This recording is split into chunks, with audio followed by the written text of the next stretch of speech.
this is Cassie. Thank you for joining me on another episode of Deep Thoughts with Cassie. Today's episode is going to be specifically about life lessons that I wish I had learned sooner. Why didn't anyone tell me? Now, a lot of these lessons, I'm still learning lessons. I feel like it's not this like, oh, I've done it all. I've eat, prayed, and loved, and now I've figured life out. It's like they read Eat, Pray, Love and just ran with it. I am still learning, but I do want to share what I've learned so far because I figured this would be maybe like a series type of video. I think eventually I'll have more things that I've learned, so I figured I'll focus on the past, things that I've learned from the past, and I'm still learning things now, and then I'll learn things in the future, and there will be those future videos later. Let's just get to it. Number one, focusing on just one thing at a time. My dad always would tell me, he still tells me, whenever I'm overwhelmed and I feel frustrated, with something that I'm working on or just stuff going on in life, he always tells me, he's like, remember what I told you? How do you eat an elephant? And I'm not gonna lie, sometimes I'd be like annoyed, like, oh, like I already know the answer. I don't know, maybe it would irritate me that it was so simple but felt so hard, but in reality, it was a simple solution. Now, the answer to this is one bite at a time. Now, some of you may have known this already, but it is true. I think it's a very simple saying, but it still applies on even larger matters, larger circumstances. And it's just something to remember when you're feeling overwhelmed. It's best to break things down into individual items. And then when you break those items down, I find that you should break down those individual items into individual tasks. And then you organize it by priority. And then you start off with the first one that's obviously the most prioritized. And you start with the first task that you wrote down. And then you just work your way down. Sounds simple. It could be time consuming, but it's somewhere to start. It's better than just starting in multiple places all at once and then ultimately not feeling efficient in your work because you cannot be 100% at many different items all at the same time. Also, you'll feel more satisfaction with your progress, which will motivate you to keep going. Once you finish that first task, you check it off kind of thing. And then you move to your next task, you check that off, and it just feels nice to feel like you're getting something done. Even with my life now, there's so many goals, so many career-wise, so many things I want to do, and you'll quickly learn this about me with my videos, is I'm interested in so many things. I want to do it all. Donahue. Geraldo. I mean, you got to be really, really organized, and I'm still working on my organization skills. So at least for now, I have my list of priorities, and that's how I'm working off. And I feel more efficient that way. I feel more satisfaction when I'm like, yay, I got this done. And so now I can move on to my next task. You pick up momentum and you keep going. Whereas if you were to start in different spots all at the same time, you're going to lose the momentum and then you lose motivation. You become discouraged and then you just flat out stop. All right, let's move on to our next lesson now. And that is to always make time for some form of connection to something outside of your bubble. I had a hard time wording this because I was like, how do I word this? Like it kind of means a lot, but I didn't know how to articulate this thought. Essentially what I'm trying to say here is make time in your day, preferably on the daily basis, to make time for something that doesn't involve your world. I guess everything kind of involves your world if you're participating in it. But what I mean by that is it has nothing to do necessarily with your career goals or your health goals. It's something outside of your bubble. You're participating in something that you can become involved in, but it's not dependent on you. You're just participating in outside world things. Now, the reason why I say this is and the reason why I think it's important is because I think it's important sometimes to get out of our head, to get out of our bubble, because there's a world out there. And sometimes we fall into this trap where we think we're the only ones. It also puts a lot of pressure on us because anytime we end up encountering some type of obstacle, all of a sudden, because we're so stuck in our bubble, it's like the end of the world, or it feels like the end of the world, and you can't think straight because, you have no idea. Meanwhile, someone just a mile down the street is homeless and I don't know, it just kind of puts things into perspective, and it's just a good reminder reminder that there's just a world outside of ourselves and we're not the most important thing in the world. Okay, not everything is about you. I personally like to remind myself, I am not the most important person out there. My life is just as valuable as anyone else's. There's something about helping others, serving others. In a way, one can argue, well, that's still for yourself in a way. But the only thing that I benefit from by helping someone else or doing something outside of my bubble is, I guess, maybe feeling good about myself, like I'm a good person or whatever. You can't always do things that only benefit you. You can't live in your own world, live in your own bubble, but you're constantly doing things for yourself. You're constantly working on your career for yourself, your own nutrition. It's like me, me, me, me, me. And I feel like a life of me, me, me, eventually, no matter how successful you become, it becomes empty and lonely, very lonely, because you live in a world and not to be like, I don't know of a nice way to say this because, and I'm guilty of this too, but you remind yourself that you're in a world with other people. You cannot live in a world where it's just you who exists and you only live for yourself. My personal opinion is just you live a happier life when you don't do that. Examples of this, well, I think there's different levels. I think there are people on the highest level, like Mother Teresa, right, serving others, and I feel like she dedicated her whole life. I would say it wasn't even like a moment in her day, but volunteering, doing something for others, any particular organization or group that you feel passionate about, helping animals. You know, I personally love to volunteer with anything animal rescue related, as well as homelessness, mentoring kids, and I just love it. I think it just takes me out of my world. It's like, it almost feels like, and not to say that I'm making this huge impact, it's just something about being there for someone else. Something about it it's just transcendent. And then I come back to my world, you know, I go to that world, I help someone else's world, right? I'm almost like jumping into someone else's bubble. Bubble party! Into someone else's world and assisting in some way, right? Even in the smallest of ways. And then I come back to my bubble or back to my world. And there's a sense of like peace. Not to mention, you know, I think it's nice because one day you'll need someone to come into your bubble to help you with something. Other ways too, like I said, I would say there's like maybe like a hierarchy of things. I think maybe if you don't know, like let's just say you don't know how you could, like where would I start? I would even say reading books to get started, because by reading books, I find that I become inspired when I'm reading something. Because when you're reading a book, you are in a way in someone else's world, right? You're no longer in your world. You've immersed yourself into the author's created world, and it's even simply being an observer, being a fly in the wall. You're reading it. That in itself can make you see the world in a new light, and I think that's also just as effective because of what it can do to you, the effect it can have on you. And ultimately, if it has a positive impact on you, it becomes like a domino effect. Then you know, whatever you've learned, however you were inspired by this book, it'll show in your own work. Once you get back into your bubble, it'll show. I find that I'm a very creative person, but I can't be creative if I don't feel inspired. And the best way I can feel inspired is by entering other bubbles, entering other worlds. So yeah, something as simple as just reading a book. There's also a lot of apps out there that help with meditation and just having a clear headspace. I personally, I've used a few actually, but I'm currently, and I'm really enjoying, this is not a sponsored video, but I'm currently enjoying the Hallow app. Again, not sponsored.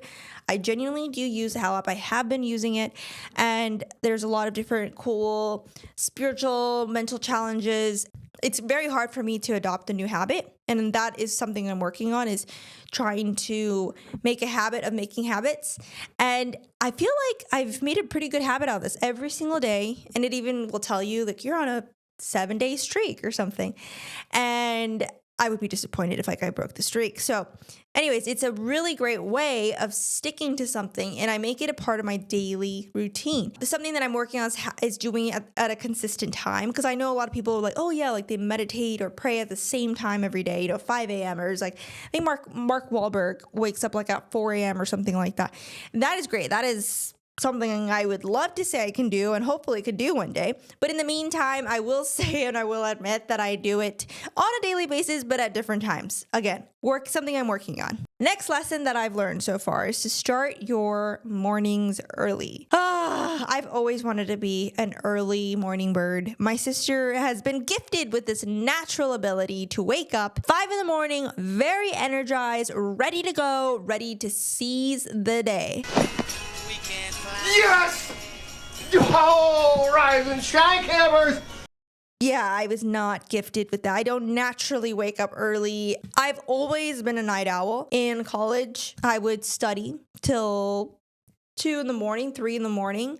And that was just the routine. I feel like a lot of people were doing that. Maybe it was just a habit I got from other people. But as far as I can remember, I always remember just studying really late at night. And I would always tell you, I'm just a night owl. You know, my parents were like, you're still studying. It's late at night. My brain just works better at night. And maybe that was true. I don't know. Maybe it was an excuse. But as I get older, I start to realize when I do wake up early, I feel amazing. I feel energized. I feel ready to just take on any task that comes my way. And again, it doesn't come naturally, which means I do have to actively prep my day, as in, you know, to ensure that I go to sleep early and therefore get the necessary amount of sleep to be ready to take on the day the next day, right? Now, this actually reminds me of a really interesting fact that my friend shared with me. And shared this, I don't remember if it was like an article or a post or something, but basically they did this study. And now I think maybe some of you have heard about the study that you need like 7 hours of sleep to like function. That's like the recommended. Maybe it is, I don't know. And everyone's different too, of course, but there's different factors that play into this. But they realized that they did this study on men, supposedly. So they didn't, I don't know why they wouldn't have, maybe I'm stating this study in the wrong way, but I just remember something about how they redid the study, and this time they did the study on both men and women actually require 8 to 10 hours of sleep, which is crazy because I used to tell my parents, like, I used to tell people, I don't know what it is, but I just can't function on anything less than 8 hours of sleep. I don't know how other people do it, but a separate study was done and actually showed that some people have this gene, the specific gene, where they will function at like 100% efficiency. And they only need like 4 hours of sleep. Wild. Aside from that gene, that's a smaller group of people, but it is true. I was so happy to see this, and I'm like, yes, I believe this. I couldn't accept. I was like, something must be wrong with me if we're supposedly only supposed to need 7 hours of sleep. Now, don't get me wrong. I know for a lot of people, like, oh my gosh, I would be so grateful. Like, you should be grateful to get even just 7 hours of sleep. I only get, okay, I hear you. Okay, I hear you. I'm just saying, if somebody asked me, or I'm walking on the street and they're saying, hey, what's your ideal number of hours of sleep? I would say 8 to 9 hours. That's what I'm saying. Because supposedly women usually require 8 to 10 hours of sleep, whereas men usually need 7 hours of sleep. And that explains a lot, that's all I'm trying to say. Okay? I'm not saying I actually get 8 to 9 hours of sleep. I'm just saying when I feel my best is when I get 8 to 9 hours of sleep. And of course, there are outliers to this general rule. It's just based on a study that was recently done. So if any of my ladies out there require 8 to 9 hours of sleep, I'm right there with you. And I used to feel really guilty about it because people were like, how does she sleep so much? Like, does she really need that much sleep? And I used to always feel like everyone probably thought I was just, a lazy teenager who just slept for a million hours, but I just needed 8 to 9 hours of sleep. Okay, next lesson that I've learned is to train yourself to stay in a state of gratefulness. Okay, we've all heard it, right? That one of the keys to happiness is to be grateful. And although I agree, it is easier said than done, right? How does one be in a state of gratefulness, right? Somebody could want to be grateful, but it's just not coming. They're just so stressed or so overwhelmed or just so unhappy with certain circumstances, even if they know they should be happy about it. And I have a lot of sympathy for you. I mean, one, you're just being human. We're human, and sometimes we don't always feel the way we're supposed to feel about certain things. And there are ways, though, to get there. I think, maybe it sounds bad, maybe I'm even wrong with this, but I always think what works for me is to trick myself into things or to do doing certain actions that suddenly, I keep doing it. I repeat this action and eventually my brain catches on. And then all of a sudden I'm thinking about the same situation in a different way. I'll explain. I think being in a state of gratefulness, yes, the obvious, right? Reminding yourself, look, this is what I have. I'm like making a list of all the things that you are grateful for. And sometimes just seeing it on paper is a more solid version of the mental note, and just to see it on paper helps.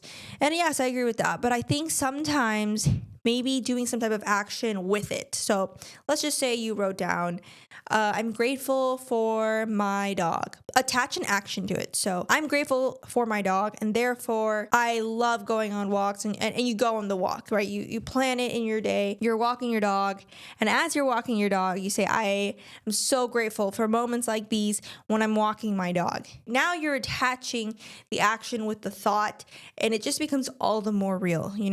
I am grateful for moments I get to spend with my family, and then do the action, do some type of activity with your family. And as you're doing that activity, I'm grateful for moments like these when I can spend time with my family.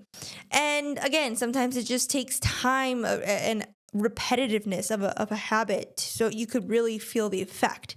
It's like vitamins. You don't really get the full benefit of taking vitamins. I think it's like, I could be wrong, it's like a couple of weeks before you actually start to feel the benefits of vitamins, but you have to consistently take them. You don't just take it one time and expect a result. Now, an additional way that I find that I can remain in a state of gratefulness is by fasting. I learned this actually through Lent because I did a full-on fast on Mondays every week. Didn't want to go too hardcore because I know supposedly there are people who would do like a hardcore fast, and I was like, no, I gotta warm up to that. Like, I'm like, baby steps, what I said earlier, how do you eat an elephant? One bite at a time. So I was like, okay, this year I'm gonna just do all day Monday fast, just drinking water, coffee, and I think that was it. Yeah, it was great because something about fasting just cleared my mind. Even if you're feeling sad, or you don't even know why you're feeling sad, you're feeling hopeless, you're feeling just not grateful for things, I find that fasting has helped a lot of people with that. I'm not saying it works for everyone, but it has worked for me. All right, next life lesson is to practice the act of forgiveness. A lot of times people think forgiveness is just for the other person. It's just for them, which kind of gives that other person all the more reason not to forgive, because it's like a free gift that they're giving someone who doesn't deserve it. But sometimes that's not necessarily true. Forgiveness isn't always just about them. Forgiveness, it's for you too. By not forgiving someone, you are unconsciously accepting to carry a burden that was thrown upon you. And it's like you didn't know. It's almost like not knowing that someone's putting rocks in your backpack, and I'm walking away, and I never want to see you again, and off you go with extra rocks on your back. And you don't even know it. And it feels so heavy. And the journey feels so hard. But you're still you just didn't even know it. For me, I've had this issue because of my pride. I think my pride always got in my way. Out of pride, out of stubbornness, I never wanted to forgive people. And I never thought of it as a burden to carry because I didn't really see it that way. But it was looking back on it, it totally was. I just didn't see it that way. It just felt like, well, I just don't want to, whatever. I just want to hold this grudge against them. But I started realizing that it was actually holding me back, regardless of what I thought. I would tell myself, no, I don't even think about it. But that's not true. You're not always aware of what you really feel deep down. And I didn't realize that it was holding me back until later. I think it occurred to me when I realized I had a really bad perspective on certain things, at certain views of the world. And I was like, why? Where did that come from? And I did a lot of deep dive into my psyche, and I started realizing that grudges like that were holding me back in the way I saw the world, in the way I was moving about the world. And it was due to resentment. And resentment is like a heavy rock. It's like a heavy rock that you've put in your backpack and you didn't realize it. You didn't realize how heavy it was. You're like, this whole thing, you didn't feel heavy until later.